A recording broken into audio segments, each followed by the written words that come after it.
Hello Mark, my name is William and my student number is 24. I'm a freshman in speaking and listening class. Today I'm going to talk about Ask for People is a Strength, Not a Weakness by Michelle L. Sullivan. We all have milestones in life that we all remember so vividly. The first one for me was when I was interning kindergarten. My big brother was in school, and by golly, it was my time. And I went trotting down the hallway. I was so excited I almost wet myself. And I go to the door, and there was the teacher with a warm welcome. And she took me into the classroom, showed me my little cubby hole. We all remember those little cubby holes, don't we? And we put our stuff in there. And then she said, "Go over to the circle and play with the kids until class starts." So I went over there and plopped down like I owned the place, and I'm playing.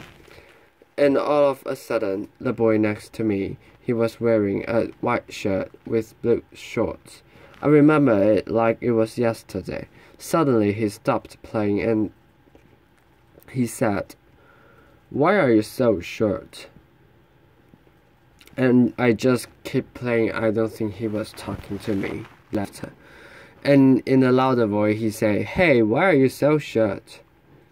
And I looked up and I said, "What are you talking about? Let's just play. We're happy. I've been waiting for this." And so we played. And about a minute later, the girl next to him in a white shirt and a pink skirt stood up, put her hand up her hips and said, "Yeah, why do you look so different?" And I went, "What are you talking about? I don't look different. I'm not short. Again, let's just play." About this time, I looked all around the circle I was in, and all the kids had stopped playing, and they were all looking at me. And I'm thinking, in today's language, it would be OMG or WTF, laughter. What just happened? So all of the confidence that I went in with that morning was withering away as morning went on, and the questions kept coming. And at the end of the morning, before I went home, the teacher had us in the circles, and I actually found myself outside of the circle. I couldn't look at anybody. I could not understand what just happened. And over the next few years, I hated to go out in public. I felt very stare. Every stare, every jiggle, every pointed finger. Not the finger, but every pointed finger. I hated it. I would hide behind my parents' leg and nobody could see me. And as a child, you can't understand another child's curiosity, nor an adult's ignorance. It became very apparent to me that the real world was not built for someone of my size, both literally or figuratively. And so I have no enormity. As you can probably tell, and while you can see my size, we all go through many challenges through our lifetime, and some you can see, like mine. Most you can't. You can tell if someone's dealing with a mental illness, or they're struggling with their gender identity. They're caring for an aging parent. They're having financial difficulty. You can see that kind of stuff. So while you can see one of my challenges is my size, seeing does not mean you understand what it truly be to be me on a daily basis, or what I go through. And so I'm here to debunk a myth. I do not believe you can walk in someone else's shoes, and because of that, we must adopt a new way of giving of ourselves. Simply stated, I'll never know what it's like to be you, and you'll never know what it's like to be me. I cannot face your fears or chase your dreams, and you cannot do that for me. But we can be supportive of each other. Instead of trying to walk in each other's shoes, we must adapt a new way of giving of ourselves. I learned that at an early age, that I did have to do something different than most people. But I also learned there were things I was on equal footing with. And one of those things was the classroom. I was equal. As a matter of fact, I excelled in classroom. It was vitally important. I discovered as I grew older and realized I wasn't going to be able to do a physical job.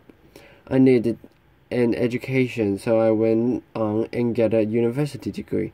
But I feel to be one step ahead of everyone for employment. I need to have an advanced university degree, so I went ahead and got that. Now I'm ready for my interview. Remember your first interview. What am I going to wear? What questions? And don't forget a firm handshake. I was right there with you. So 24 hours before my interview, a friend of mine who I've known all my life called and said, "Michelle, the building you're going in has steps." And she knew I couldn't climb steps, so suddenly my focus changed. In my shoes, I was worried about how am I going to get there. So I went early and found a loading dock and got in and had a great interview. They had no idea what I went through for the day, and that's okay. You're probably thinking my greatest challenge that day was the interview or getting in the building. In reality, my biggest challenge that day was getting through the loading dock without getting run over.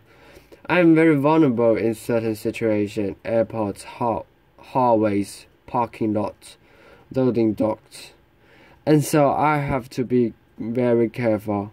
I have to anticipate and be flexible and move as quickly as I can sometimes. So I got the job, and in my current role I travel quite a bit. And travel is a challenge for all of us these days. And so you probably get to the airport, run through security, get to the gates. Did I get my aisle seats or my window seats? Did I get my upgrade? Me, first of all, I don't run through anything left her.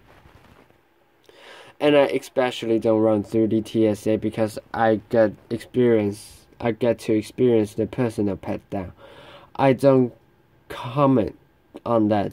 And then I make my way to the gate, and with my gift of gab that my parents said I was born with, I talked to the gate agent, and then I said, by the way, my scooter weight is this much.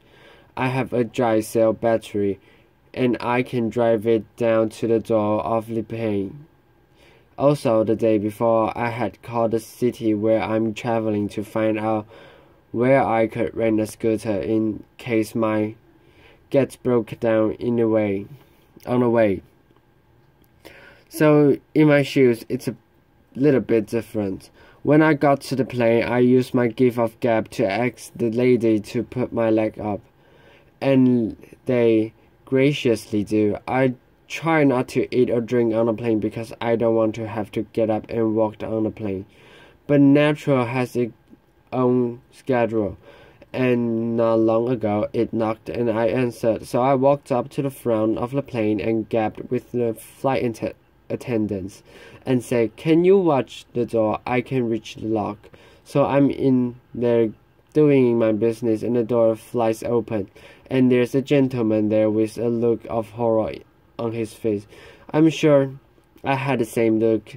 As I came out, I noticed that he was sitting right across from me, and he's in total, complete embarrassment. So I walked up to him and I quietly go, "Are you going to remember this as much as I am, Lefter?" And he goes like, "I think so, Lefter." Now, while he's probably not talking about in publicly, I am, Lefter.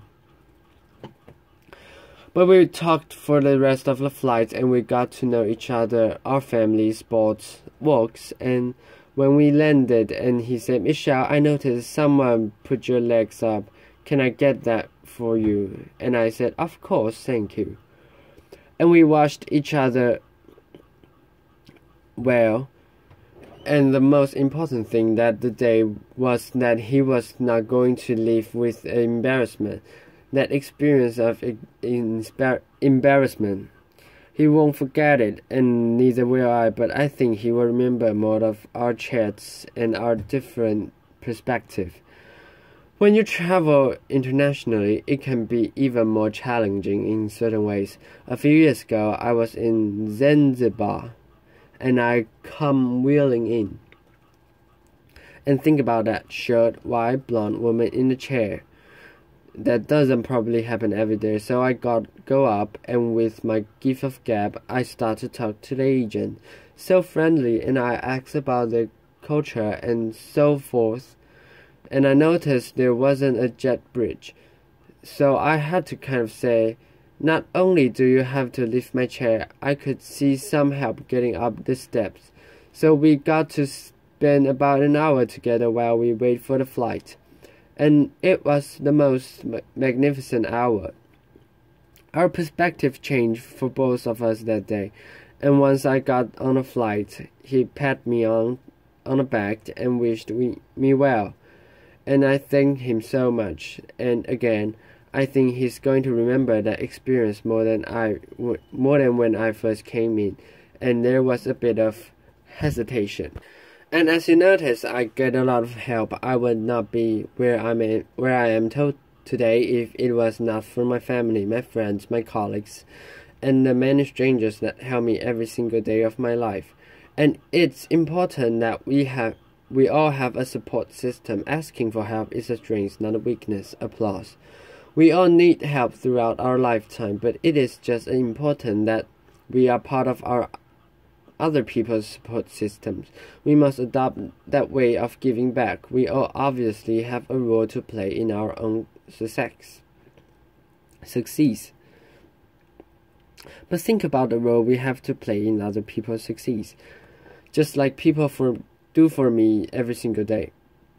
It's vitally important that we help each other because society is increasingly placing people in silos based on biases and ideologies. And we must look past the surface and confront with the future truth that none of us are what you can see. There's more to us than that, and we're all dealing with things that you cannot see. So living a life free of judgment allows all of us to share those experiences together and have a totally different perspective, just like the couple of people I mentioned earlier in my stories.